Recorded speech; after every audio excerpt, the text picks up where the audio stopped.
Welcome to Burlap Teachers. Enjoy the video. You'll start by signing in with your Apple ID in Settings. That links your iPad to iCloud.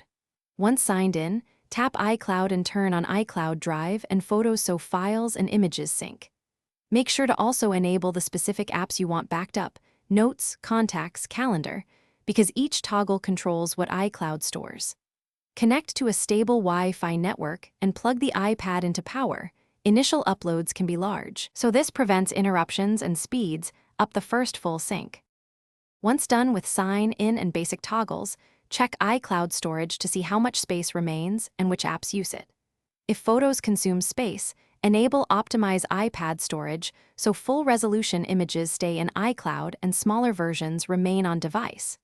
Use the Files app to create folders, move items, and confirm documents are in iCloud Drive.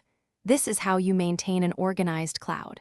If you need more room, make sure to upgrade your plan from Settings. That prevents syncing failures during heavy use. To complete setup, verify recent changes appear on other devices, then let the iPad finish background syncing overnight.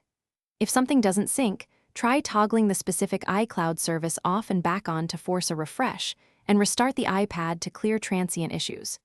Make sure your iPad runs the latest iOS, has a solid internet connection, and that your iCloud storage isn't full. Those three things cause most problems. If sync still fails, sign out and sign back into your Apple ID as a last resort.